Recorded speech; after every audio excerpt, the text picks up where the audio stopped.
Hello, everyone. Thank you for joining us. My name is Daryl Urbanski, your host as always. And today we are joined by Paul Smith, the UK's foremost wealth creation educator and a multi-million pound property magnate. As the visionary co-founder of Touchstone Education, Paul has dedicated his life to empowering others to achieve financial freedom through property. With a Guinness World Record and a best-selling book under his belt, he's not just an investor, but a mentor guiding thousands to success. What's his philosophy? Property is the ultimate investment strategy. Plus, at Touchstone, it's not just about business, it's also about family. With vast experience spanning from niche internet marketing consultancy at Red Towers to leadership roles in the beverage packing industry, Paul's expertise is vast and varied. I've asked Paul to join us here today to share his story, plus insights on wealth creation, property investment, and success strategies. So, Paul, thank you so much for joining us today. How are you? Very good. And thank you for the invitation, Daryl. It's an absolute pleasure to be here. Yeah, it's an honor and pleasure to have you. And before we jump into some of your tips and tricks and insights on things, I wanted to ask, how did you even get going in this? Was entrepreneurship, is that a family thing? Is everybody an entrepreneur?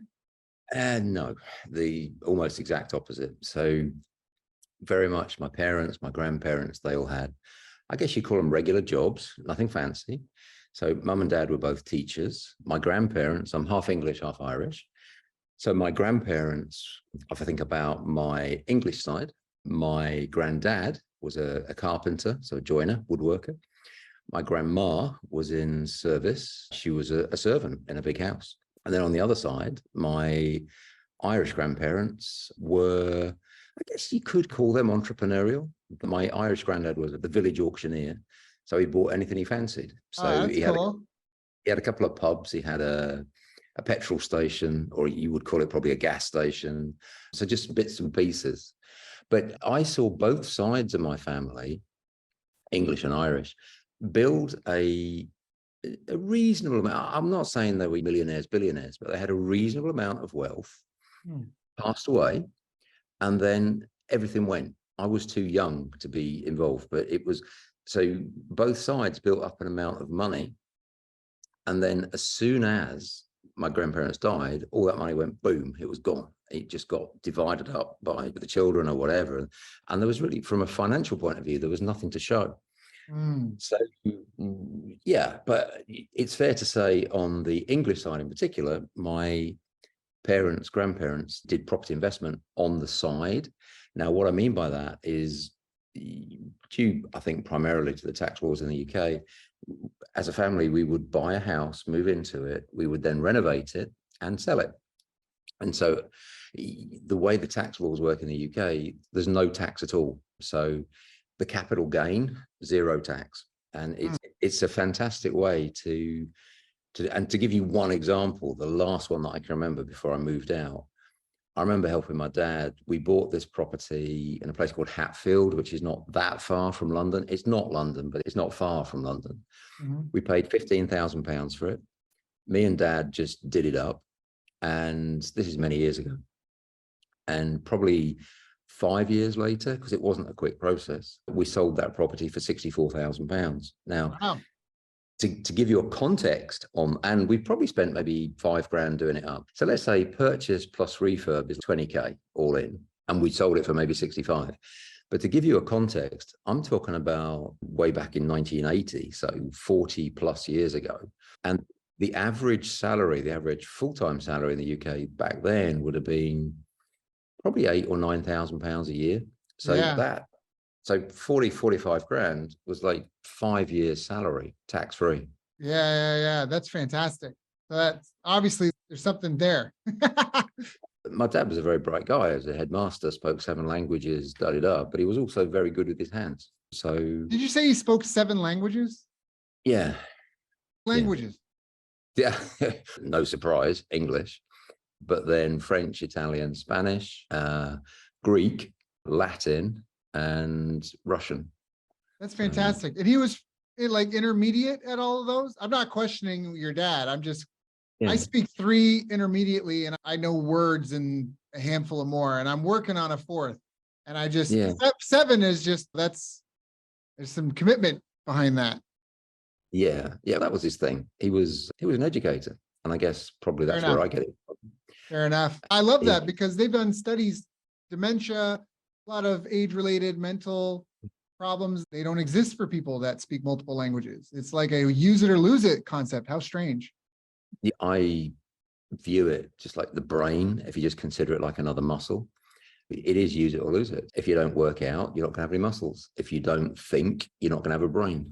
So I'm just thinking back to he's been gone for 10 years now, but even the day that he passed away, he was still working on a book. He's a historian, is his main discipline. And he was writing a book about the campaigns of Alexander the Great. Oh, that's what a great role model. The day he died, which was pretty impressive.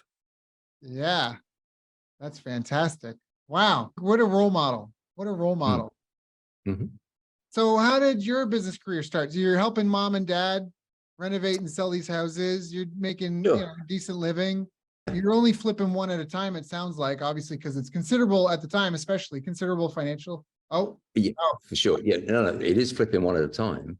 Okay. But it's also taking 4 or 5 years to do each one because we're living there, which is why I said it's on the side. It wasn't professional property investment. It wasn't using companies. It wasn't using contractors. It was just literally buy a rundown place, do it up and sell it. And we're going to do all the work ourselves. And in many ways, that taught me what to do. It also taught me what not to do, because that's not a business. Right. My definition of a business is a profitable commercial enterprise that works without you. And because you go and buy some stock in a company like Apple or whatever, you're not going to get a call saying, what do you think about the latest iPhone? And should we do this or should we do that? You're a business owner. You're not in the business. And anyone that can't take a year off or 2 years off and their business is stronger without them, they ain't got business. They got a job. Yep. Yeah, that's very true. That's Rich Dad had this thing, the ESBI, entrepreneur, self-employed, business owner, investor. And the idea is that self-employed is just a different form of a job, but to be a business owner, and we bang this drum a lot on the show in the sense of, when you go through McDonald's drive-thru, they're not like, sorry, Sally's not feeling well, drive-thru's closed today. Like, the business provides a service and there's a team and process in place to make sure that problem is constantly solved for the community. Sure.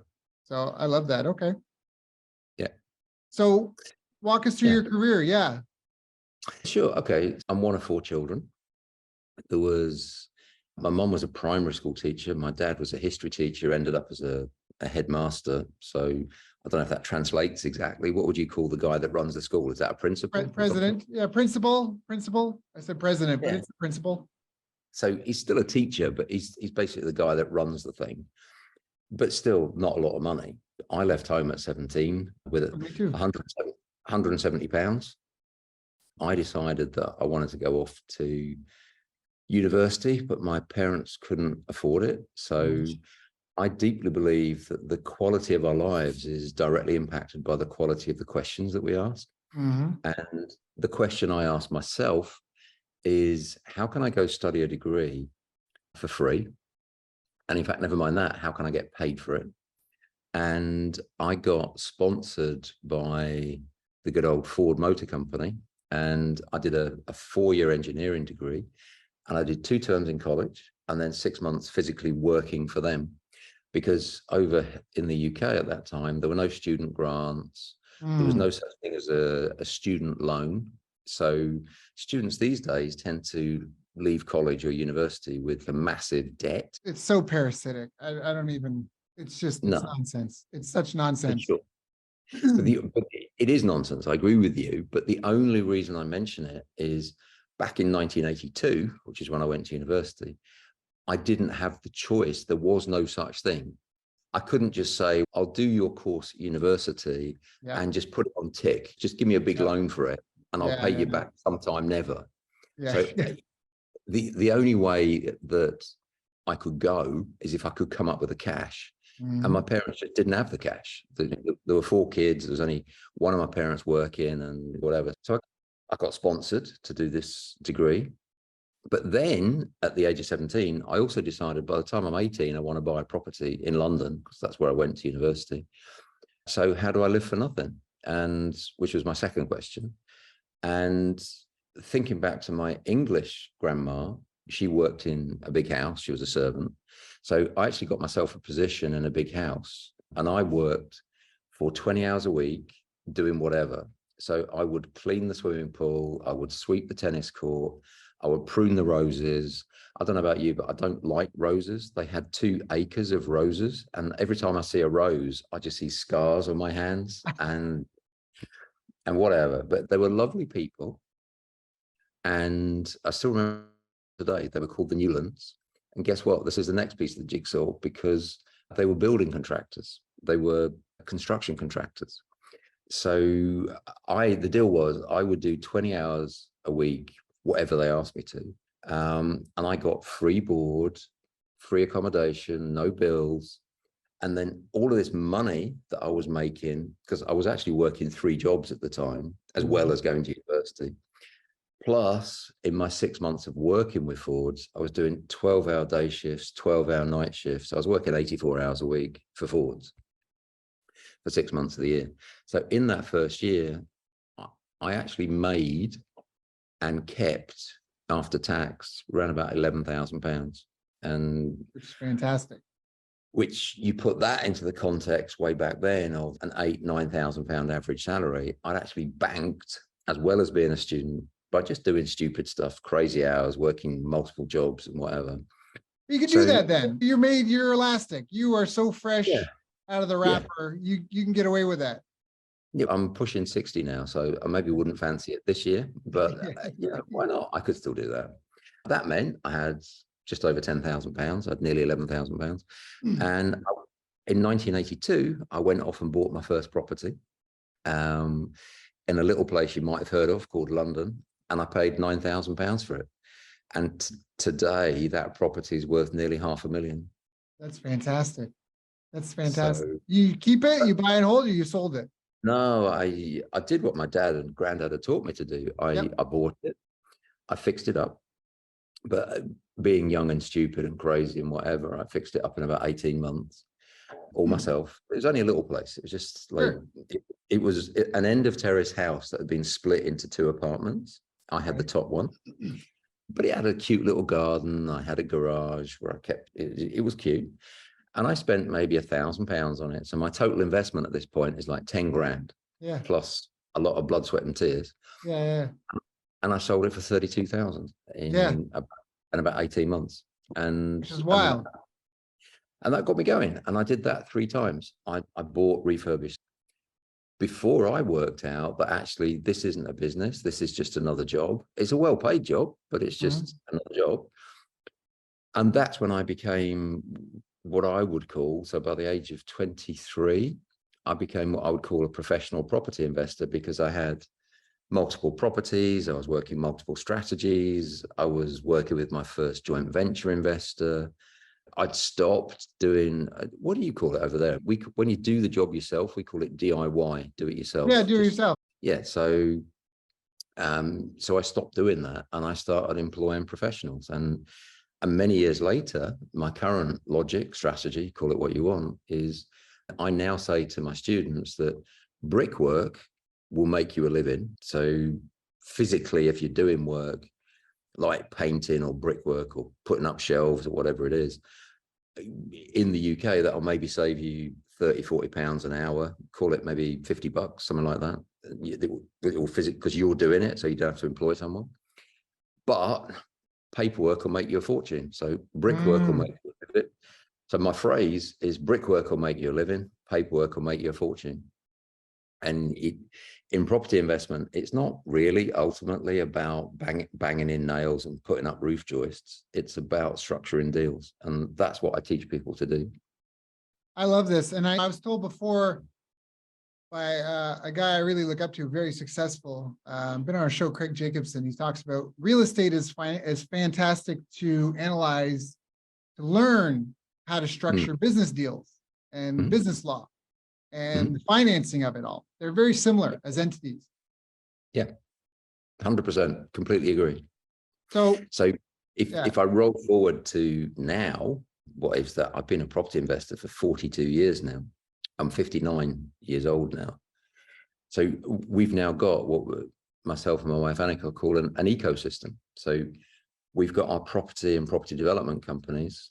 We also have a legal firm that does all the conveyancing, that does all the legal work around property, not just for us, but it does it for our community. Yeah. We also have a firm of estate agents. You would call them realtors, I think. So we buy and sell properties as well. And we have our training business. So we've got all these different businesses that fuse together. But what's the one common denominator? The common denominator is that Property.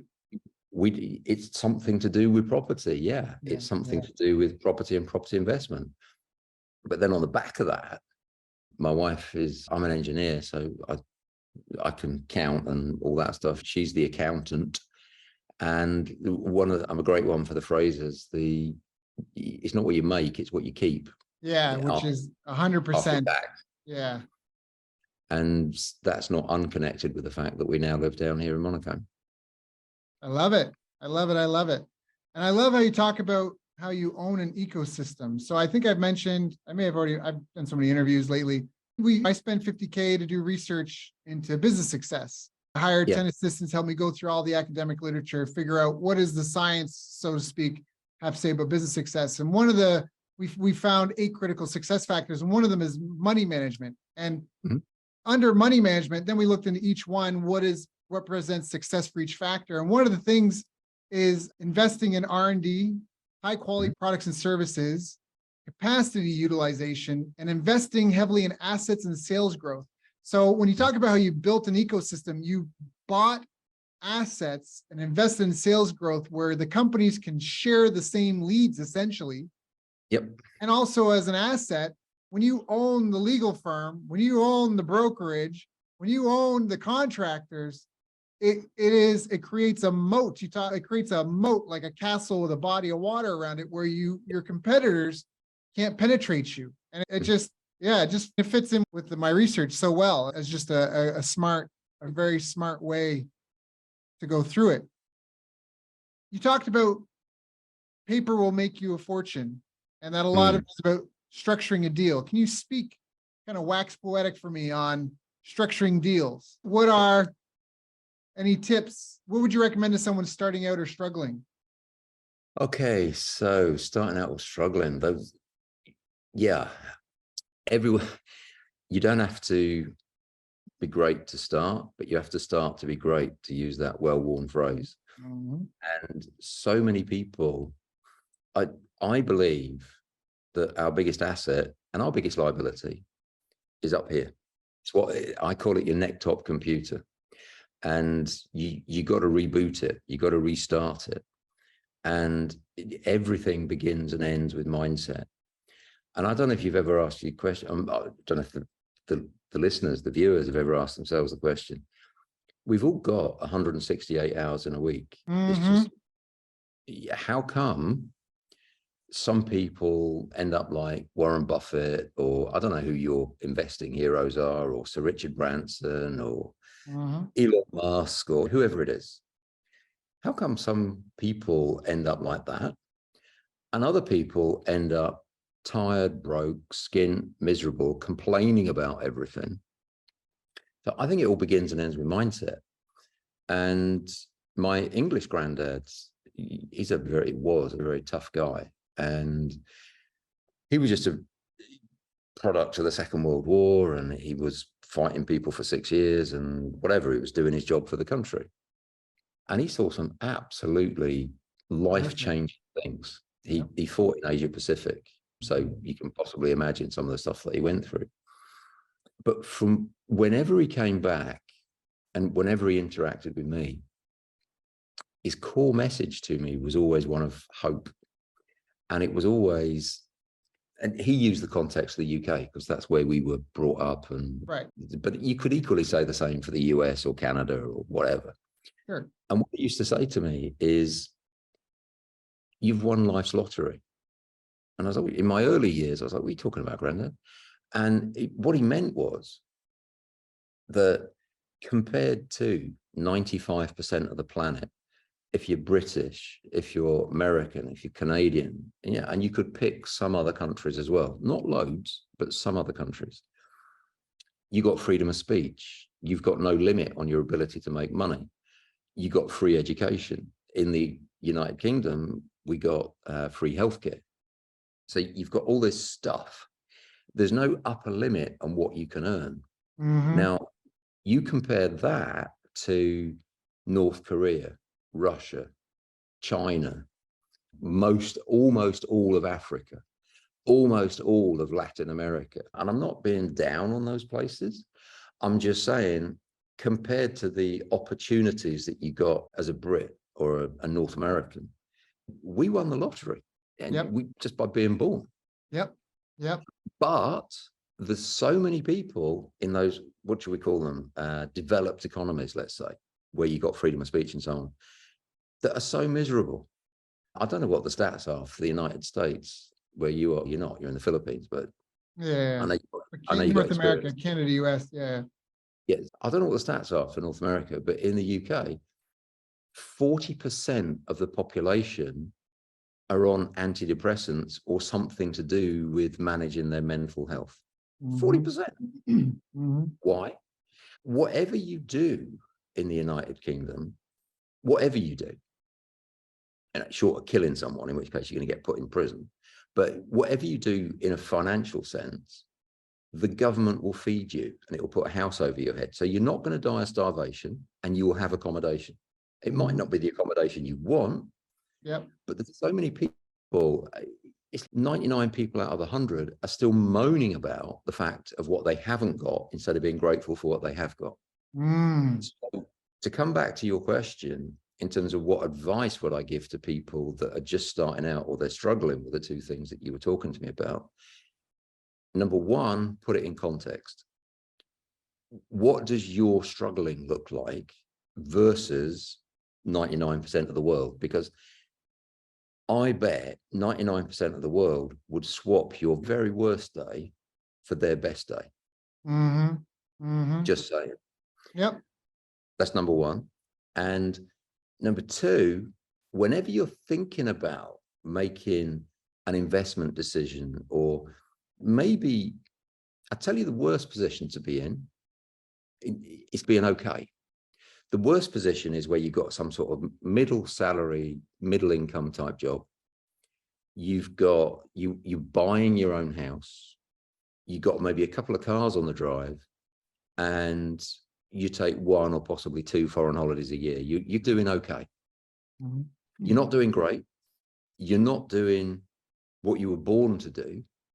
You're not living the life that you want to live, but you're too comfortable to risk it. So now, if you got nothing, your back's against the wall. I read recently about 3 guys from Nigeria. I don't really know their background. And they decided that being in Nigeria, they were part of an ethnic group that was getting persecuted or whatever. So they decided to climb onto this bulk carrier because they thought he was going to go to Europe. Okay, so they thought, okay, we don't know where we're going to land. The UK, France. Better than here. Yeah. Now, I'll tell you the punchline in a second. It turned out this bulk carrier wasn't going to France. It was going to Brazil. Okay. So this was like weeks on end at sea. Guess where these guys stowed away? Just have a while. On the rudder. So they went across the Atlantic on the rudder. And there was 3 of them. They were keeping each other awake. They were sleeping in turn. There was rough seas. They'd taken food for 10 days. And after 10 days, their food and water ran out. And if you're thinking about, shall I buy my first investment property and what if it all goes wrong? Compare that to spending 3 weeks at sea with 10 days of food, not knowing where you're going. Yeah. I don't know if I can put it any more graphically than that. Yeah. What's the worst that can happen? Yeah. Which is fear. Fear kills more dreams than failure ever will. And in 5,000 years, how much of this is going to matter? And we're all going to die anyways. So what you said, the upside is almost infinite. And the downside isn't that severe. And even in a lot of these other countries, don't get me wrong, there's real destitute places in the world. But even in a lot of them, I'm in the Philippines, it's supposed to be a third world country. I had a friend that came to visit from Vegas, and he was flabbergasted. He's like, I feel like I'm in America in the 80s. Like the malls here, they're just big and beautiful, and they're so full. And he was just so shocked. He couldn't get over because I think in his mind, he thought, I'm going to third world. I'm like, you can live first world here, bro. And even the people that aren't, a lot of them have family. There's a support network there in place. You have almost in some ways, almost unlimited upside, and the downside can be severe. But if you have, and you talk to your family, if you have a support network, there almost is no downside. A couple of months a year of your life to get back on your feet. Oh, for sure. But do you know what you just said there? Your family, the support network. For most people, not. For most people, as soon as you, especially in the UK, I can't speak to North America so much, but if in the UK, if you just say, I'm going to go invest 10, 15 grand in this guy's courses, I'm going to learn to be a property investor, and I'm going to go buy some property. Most families will say, sounds too good to be true, probably is. No such thing as a free lunch. It's going to end in tears. Who do you think you are? Too big for your boots. And it is precisely that support network in the UK that normally stops people from taking the first step. What do you want to do that for? You got a good, steady job. You took a trip to Cancun last year. You got 2 beautiful children. What are you trying to upset the apple cart for? Yeah. I think that exists everywhere. A lot of it depends on the culture too. I think that's a big thing. I think in the West, families have shrunk so much. We can talk about generational and cultural cycles as well. But I think that's a big part of that is in the West. Here, at least in the Philippines, and I know having been in Africa, there still is that. But you be you, and like your mom would never abandon you if you needed her for most people. So it's like that thing. People will be weary and afraid. But what is it? I'm not super religious. They say, don't expect others to respect your grind when God didn't give them your vision. And I think that's something that you really have to listen to. Like you mentioned, we've been honing our instincts as a species, as a living organism for hundreds, thousands of years. So you really do have to trust your gut and intuition. What you talked about too is that you're comfortable, but you don't love what you're doing. And I think that that's really important. Finding your ikigai is an important thing. You can't eat it when you can't take it with you, and you can't eat your money. So it's important that you have a sense of meaning and accomplishment. For me, I've talked before we got on this, I made a bunch of money. For me, that was a lot of money. I could have taken a couple of years off. I spent it on my family, and then I semi-retired at an early mini retirement, you could say. And I didn't last weeks. I need something to do. I need a reason to get up in the morning. What am I doing? Waiting around to die? Like every single. And I feel you asked me a very straightforward, simple question. What advice would I give to someone that's maybe looking to start out, or they're struggling a little bit? You got to start with you. You got to work out your motivation. And for me, what I would always say is, what are the 3 things in the world that are most important to you? And I've done this with tens of thousands of people. And so imagine the situation. I've got maybe 300-400 people on some sort of seminar. I put the chat box on private, and I say, look, what I want you to do is just put the 3 things in the world that are the most important to you. And people will put stuff like my family, or you said you're not particularly religious, neither am I, but quite a lot of people will put God or religion or something of that. So family, God, a lot of people will put health. And just for example, let's just say that. I wouldn't say that, but let's say that person's top 3 values were family, religion, and health. And then the most important technique that I would teach them is linking, by which I mean, how do you link property investment, money, wealth, all of those things to the 3 things in life that are most important to you? So let me give you a proposition. I believe there's only 2 reasons in this world why we should do anything. One is lifestyle, and it could be because I made a bunch of money and I want to retire to the Philippines just randomly. I don't know if you know anyone that's done that. And it could be because I want the latest Ferrari. It could be because I want my kids to go to a private school. It could be because the biggest love of my life, I don't really like people, is horses, and I want to be an Olympic show jumper or whatever. Right. It's lifestyle. The other reason is legacy. So when I'm gone, what do I want it all to have meant? And I deeply believe those are the only two reasons why anyone would, should, or could do anything. Yeah, I would agree. I would agree on that. So let's say and here's the next exercise that I get them to do. So they've now, imagine this, they've written down the 3 things that are most important to them. And I then say, what's your views on money? And people say, oh, money is evil, or the love of money is the root of all evil, or you've heard all this stuff before, yeah? So Yeah. In many societies, people are embarrassed, or they believe that if they chase money, it's like avarice, it's greed, and it's a bad thing, and we shouldn't do that. But unless you're aware of your top 3 highest values, as soon as you get money, you'll spend it on those 3 things. You'll never store money, and you'll never accumulate wealth.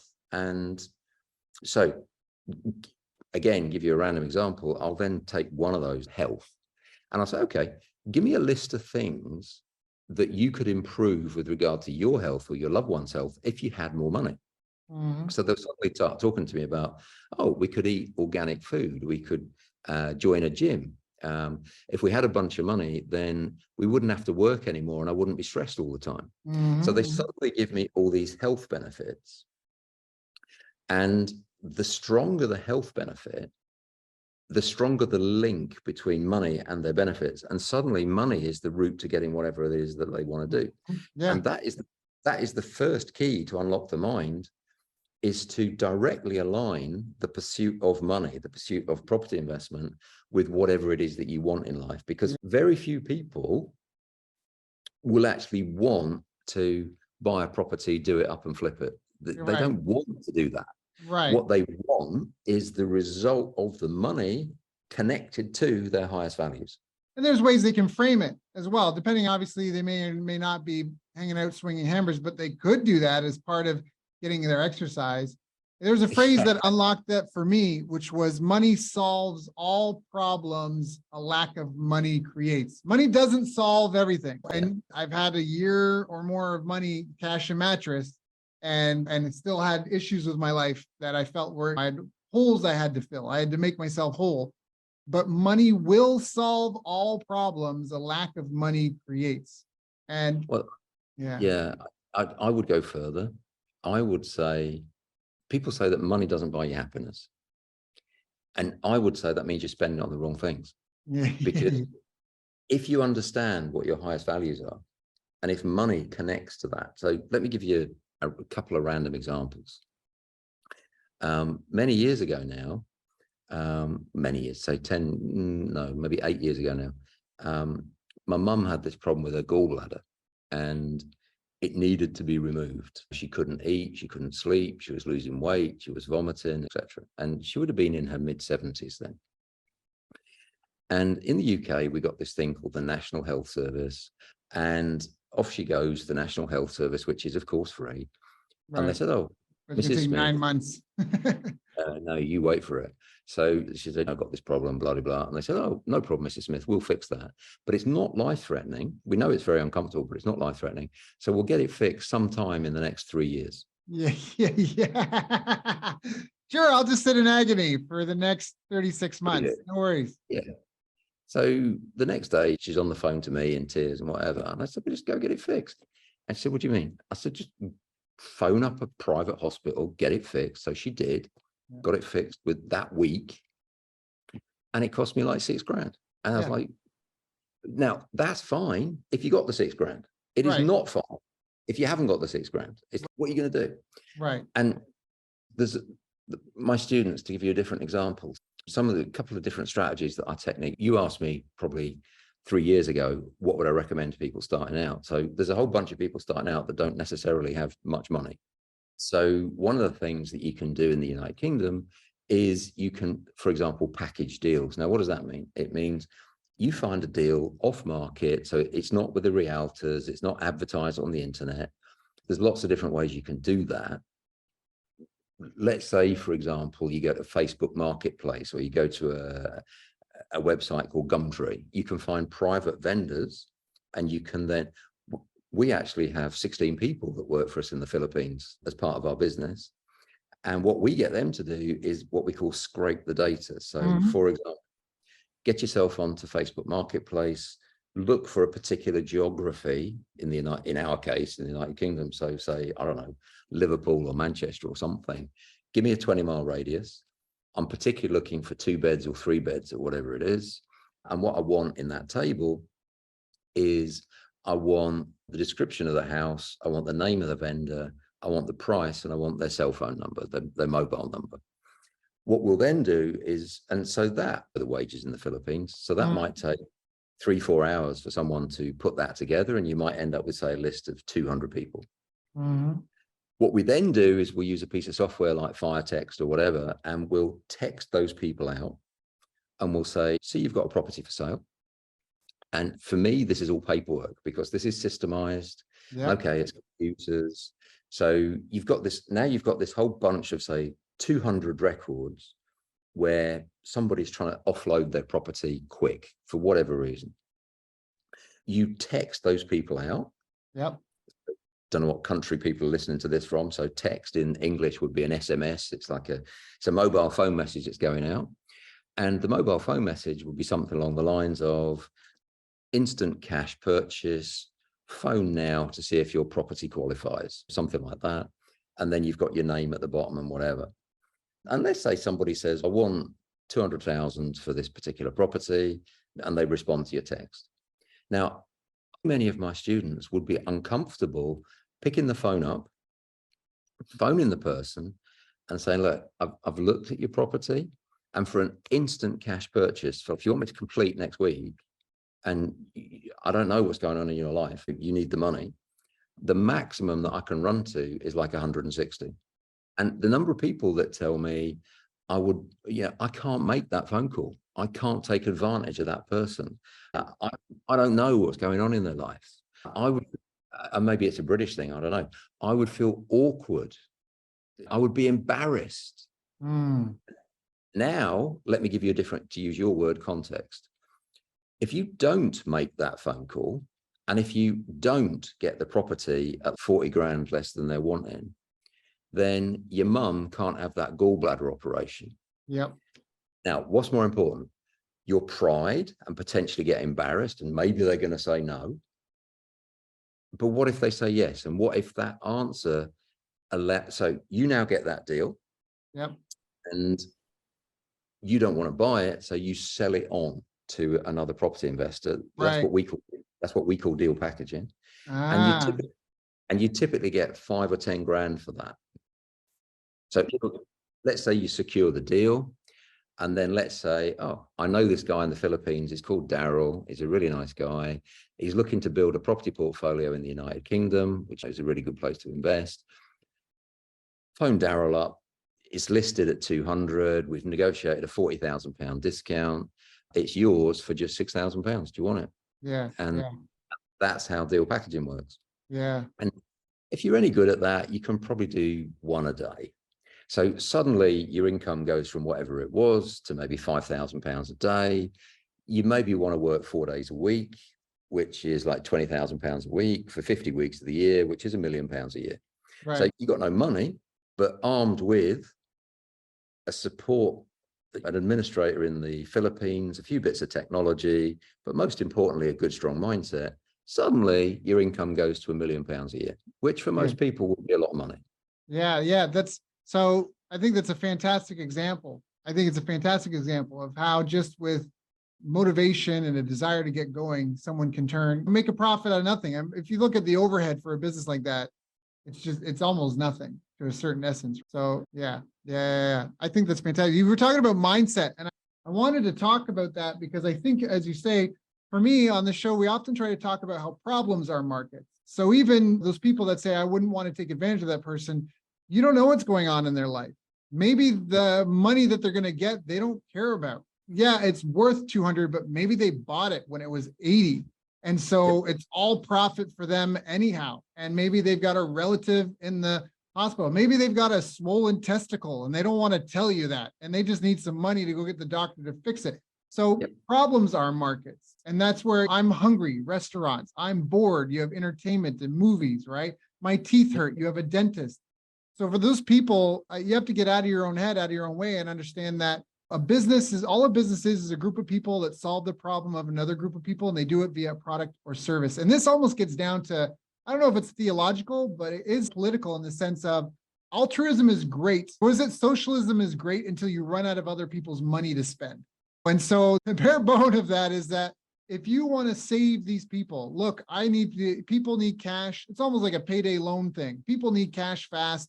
Many of them maybe have been sitting in a house forever. They need a big chunk of cash. For me to do that, I have to be able to do it at a profit. Mm. Otherwise, it's not a self-sustaining system. Buckminster Fuller was a design revolutionary in the 1950s. And he wrote this book. I forget which one. It was like 9 Moons from the Sun or something. But I remember he mentioned this. It was called the percussion effect, that bumblebees and flowers are not trying to do each other a favor. They're very selfish in their goals, but they've created a symbiotic relationship that has allowed them to survive for thousands of years. And the whole, in some ways, the whole ecosystems are built up on this very selfish relationship. And so the same thing we talk about here, you want to have a business service that you want to provide and solve a problem for people. You have to be able to be compensated in order for that to continue. Business is there to solve a problem in a community and to guarantee that it continues to exist so it can continue to solve that problem and innovate to solve it better. There are parasitic entities. Is crony capitalism. Life is full of opportunity and difficulty, but you have an opportunity to be one of the good people, one of the good guys. Yeah. 100% agree. Now, when you were telling me that socialism is when you run out of other people's money, do you know what I thought you were going to talk about? What? I thought you were going to talk about the US national debt. Yeah, the US is officially a corporation, not a government. Yeah. And the Federal Reserve is a private entity. There was a creature that was created, was the monster from Jekyll Island. It's a real thing. There's some real issues, systemic issues we have to flesh out in how our world is structured. I think the principles of habeas corpus, the Magna Carta, I think those are really important. The Charter of Human Rights and Freedoms, these are things that I think are incredibly important as values. We can debate about how to get there, but I think as when we talk about outcomes that we want, I think most people would be in accord with each other on what we want life to be like. Talk about legacy for our children and future generations. And so sometimes they get caught up in the minutia of what's my pronoun or what is this, but at the end of the day, we need to talk about where are we headed. And I think that it's like you mentioned, it's mindset. And so just to get off this soapbox I'm on, it's okay to be paid to solve problems in the world. That's okay. Yeah. I'm absolutely fine with that. Yeah. But I've got my version of what you just said there, and I'm agreeing with you, everything you've just said, is we've both said that we're not particularly religious. That said, I was brought up as this strict, super observant Catholic. And I would say it took me into my 20s, probably my mid-20s, to get over this sort of guilt that Catholicism gives you. So I think there's a lot of people that maybe never get over that. And I can't really speak to the other religions because I don't know them. But I think that a lot of people in this world are brought up with a lot of guilt. And a key part of developing your own mindset is just getting out your own way on that stuff. And I completely agree with you that there is no crime in making a profit in a business. Yeah. There is no crime. Yeah. As long as, and here's where it is for me, as long as it's well-intentioned, because the difference between deceit and enthusiasm can only be separated by intention. So I read recently that, what's his name? Mr. Bankman Fried or Freed or whatever he's called. SBF. Yeah, he's a fraudster. He's an alleged fraudster that I believe is probably going to get put away for quite a long time. I'm really struggling to get into his head that in any way, shape or form, that he didn't know pretty much exactly what he was doing. He had 2 companies that were manipulating the market. And he had many companies, but 2 main companies that were manipulating the market.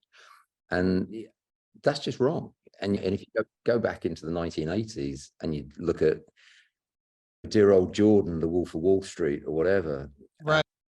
This whole idea of a Ponzi scheme where you take money off people knowing that they're going to lose, that's essentially theft. So that's not in my head, that's not business. So with the exceptions, things like I'm 100% with you. It's okay to make it. And living here in Monaco, I've got to tell you that I associate with, I've done all right. My businesses, if you put them together, round number, they're probably worth 100 million-ish pounds. So congratulations. Thank you, just as a round number. But the reason I mentioned that isn't just for this reason. I associate with people that I'm one of the less well-off people here in Monaco. So the people I associate with have typically got a lot more money. And I just want to give you maybe a couple of examples of what's helped me to learn that having a lot of money is okay. So I don't know if North American listeners would be familiar with a Greek guy called Sir Stelios. He's a billionaire. He's the guy that launched EasyJet and Easy Everything. So he's a multi-billionaire, but he's also a really nice guy. And he's joined what's called, some people call it the Giving Pledge, other people call it the Living Pledge. And this is a club that you're not allowed into unless you're a billionaire. And what they promise is that they will give away to good causes or medical research or whatever, just to good causes, society. They will give away 50% of their income, of their wealth over their lifetime. Or if they fail to do that, it will be written into their will. They'll give it away as part of their like legacy. A trust or something. Yeah. Now, if you know that every pound you earn or every dollar you earn, 50% of that is going to go to good causes. People say to me, when is enough? You got 100 million, when is enough? The answer is never, because the more I get, the more I help other people. Yep. And that is a massively strong link in my brain. Yep. And I'd go so far as to say it can't be, never say never, but it would be very difficult to break that in my head. Yep.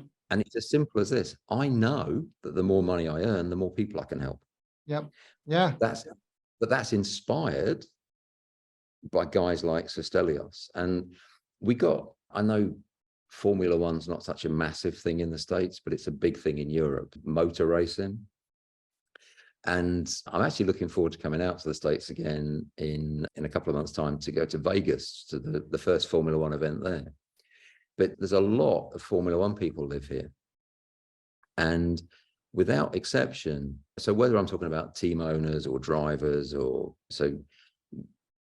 in world champions, multiple world champions, and I don't know any of them, and I know a lot of them, I don't know any of them that don't do a lot for charity, medical research, let's just broadly call it good causes. Yeah. And money for me is very simple. It just makes you more of what you already are. Yes. So if you're fundamentally a good person, it just makes you a better person. If you're a nasty person, it just makes you nastier. Yeah. And that's it, really. And money's not good or bad. It's, well, what are you doing with it? It's literally, what are you doing with it? Yeah, 100%. And how you make it, how you make it. If you make it, like if you're a dentist, just to give an example, maybe, and you're ambitious, maybe you're helping kids avoid, tooth decay, you're helping people live lives without pain. I don't know why I keep going back to the dentist example, but how you make the money too, the money you make can be a measure of how many people you've helped. Just on that exact point, can you give me 10 seconds? I just want to grab a magazine to show you something. Do it. So to that exact point, Daryl, what gets me out of bed in the morning? Why do I do what I do? And the answer is because of the people that I can help. So we publish this magazine. I don't know if you can see that on your end. Meet the success story. Yeah. And this lady here, for example, she's called Helen Louise. She's one of the success stories. And this is just this month's. And just flicking through this, you can see all these different people here. Yeah. And they've all got a page on whatever they've done. So I met Helen Louise probably 4 years ago now. And she came to one of my courses. And on the way to the course, she told me, so the course was maybe 150 miles from where she lived, but she couldn't afford the gas to get from where she lived to the course. So she got her dad to drive her. They stopped to fill up, and she wanted a pen and a pencil, you know, and a notepad to just take some notes on the course.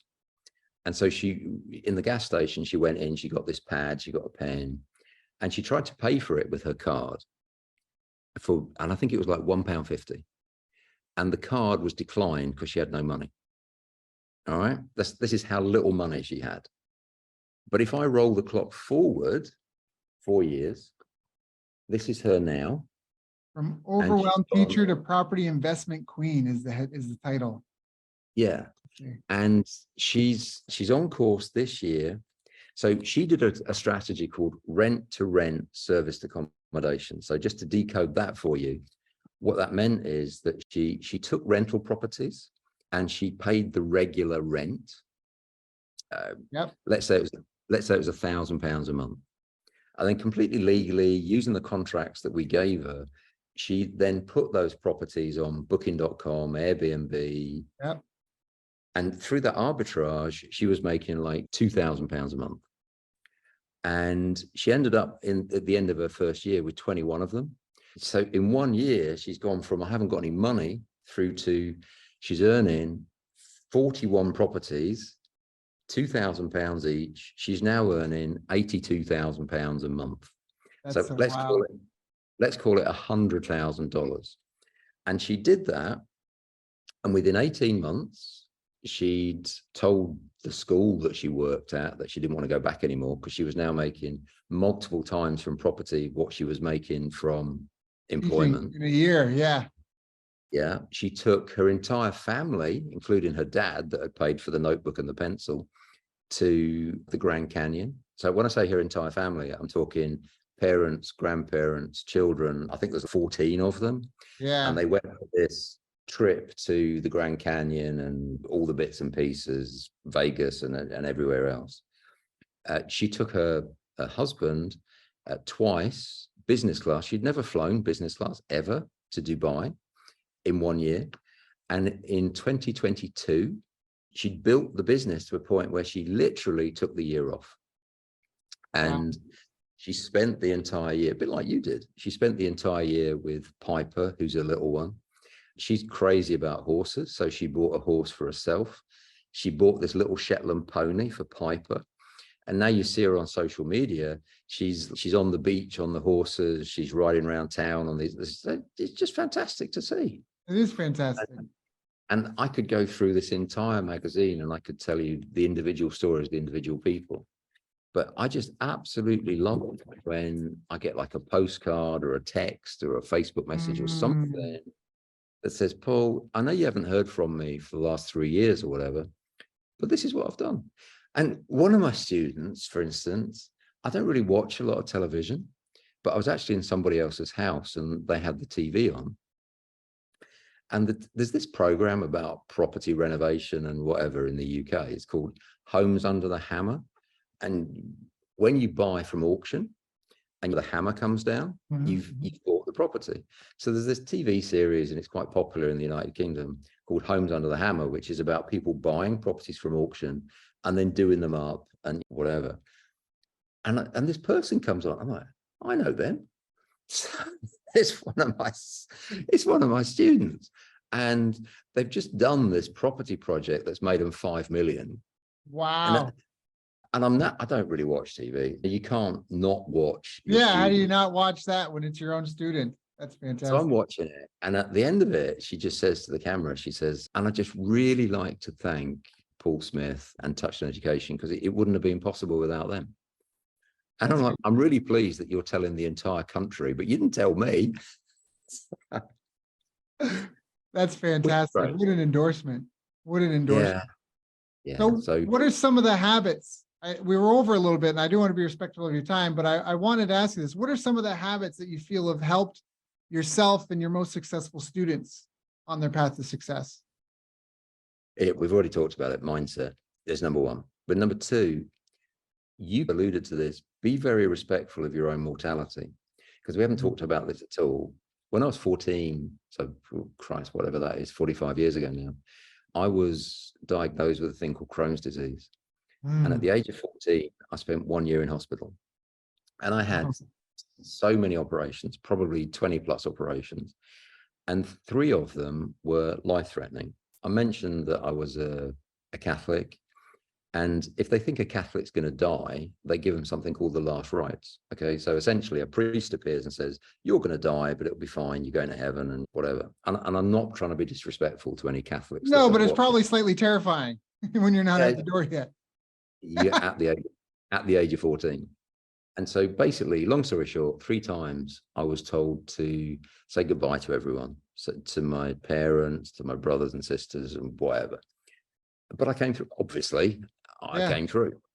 Yeah. And I think that is the biggest gift I've ever been given, because I know that my life is finite. Most people don't. Most people in their 20s, 30s, 40s, they think they're going to live forever. Yeah. They do crazy stuff. Like they smoke cigarettes, I'm talking about. That's good. Kill you early. Yeah. And why would you want to do that? So I'm very respectful of my own mortality, in the sense that I know that we're not here for a long time. How do I interpret that? Is it miserable? Oh my God, I'm going to die. No. It's live every day as if it's your last day on the planet, because one day you're going to be right. Okay. Yeah. So I encourage all my students to write a bucket list, to film the bucket list chapter. Yep. And I then encourage them not to wait until they're too old and can't. Now start ticking them off. Yeah. Okay. Yeah. So random one. Item 1 on the bucket list for this lady called Marty was she wanted to go to Japan, because she'd never been to Japan. She wanted to go and see the cherry blossom. Countries. I love Japan. Yeah, me too. Question: in order to make this trip of a lifetime to Japan, how many property deals do you need to do? How much money do you need? And link bucket list item number 1 to boom, property deals done. She's off to Japan with a family. That's fantastic. Another guy, I want a new Ferrari California. Okay. How much is this Ferrari California? Well, I'm not going to buy it. I can lease it, and it's going to be like $5,000 a month, whatever it is. In order to get your Ferrari California, how many rental properties do you need? Right. Link. So I think the answer was 10 or something. So he gets his 10 rental properties driving around in his new California. Happy days. Yeah. So number 1, mindset. Number 2, mortality, but in a positive way. Sense of urgency. Yeah. And then specifically write a bucket list and start ticking things off. Number 3, and I got to defer to Jim Rohn on this. Jim Rohn once famously said that the bridge between your dreams, your aspirations, and where you are now is discipline. And you want to get to wherever you want to get to. That's not my job to tell you that. You need to decide wherever it is you want to go. But what I can guarantee you is to get from wherever you are now to wherever you want to go, you got to be disciplined. And I could talk to you for hours about that, but if I try and shorthand it a little bit, every master was once a disaster. So the people that make it look so effortless now, they had to go through hell to get that good. Yes. And you need to be prepared to put the hard yards in, to put the work in, so that you can look like it's no effort at all. And that can apply to anything. I don't care if you want to be a ballerina, if you want to be a concert hall pianist, or if you want to be a property investor. So for all those people that think, oh, all I need to do is sign up to one of these property investment courses and I'm going to be a multimillionaire in 3 weeks' time. No, you're not. And there's no such thing as a house fairy. Now, let me explain what I mean by a house fairy. When you're a kid and your teeth fall out, the tooth fairy turns up and puts $5 under your pillow or whatever it is. Right. I've never experienced a thing where somebody signs up to one of my courses and in 2 weeks from now, the house fairy appears and puts under their pillow at night $1 million or the deeds to 5 houses. It doesn't happen. You've got to go and earn it. Okay. So spoiler alert of if for all the kids watching this, then obviously the tooth fairy actually exists, correct? Obviously, but the house fairy does not exist. It's not. So you got to work for it. So those would be my top three. It's like mindset, bucket list, and you got to be prepared to put the work in. Yeah, but I love that. I love that. I think that's so, because you said, I love Jim Rohn. I actually met Darren Hardy, who bought all the rights to Jim Rohn's content. He has Success Magazine. I got to go hiking with him and talk with him at length. It was a great day. I love Jim Rohn. He actually gave me his favorite Jim Rohn cassette he personally signed. It was a great, sentimental things. They mean so much. But because you said the word dream, I want to quickly go recap. Alan Watts has this great, I am spiritual, I'm not religious. Alan Watts is this great guy. He's got all these different little kind of lectures he's given, one he calls the dream of life. And he says, imagine every night you went to sleep that you could dream 100 years of life, or however many years of life you wanted to dream. And you'll do this every night you go to sleep. You dream a whole new life, hundreds of years if you want. And after weeks, months, years of dreaming, hundreds of years, eventually you start off with all the pleasures and the luxuries. But after a while, you get bored of that. You want something different. And then you want some excitement, some challenge, some close calls, some danger. And slowly you'd have further and further out gambles until one night you would go, tonight when I go to sleep, I don't want to know that I'm dreaming and I'm going to wake up and it's all going to be okay. And in the infinite possibilities of the universe, you could have gone to bed and slept to sleep, dream the life that you're dreaming today. And knowing that, like what you said, you got to have the right mindset. You got to have a sense of urgency, your bucket list, have a purpose and meaning, and then the discipline. I think that's a really good message. Paul, I'm so grateful for your time. I know I've gone a little bit over. I want to be respectful of your time. My pleasure. Is there anything I haven't asked you that I should have asked you? Oh, yeah, you haven't asked me back yet. We'll definitely love to have you back for a repeat. And if people want to get in touch, if people want to learn more, what's the best place for them to go? I think the simplest place is just Touchstone Education, all one word, Touchstone, as in like the movie company, touchstoneeducation.com. And they're going to get all the contact details they need on there. Yeah, perfect. So that's touchstoneeducation.com, touchstoneeducation.com. Paul, thank you so much, knowing that you have your own following, your own family, your own things to take care of. Thank you for coming and sharing with my audience and I. It's been an absolute pleasure. Thank you, Daryl.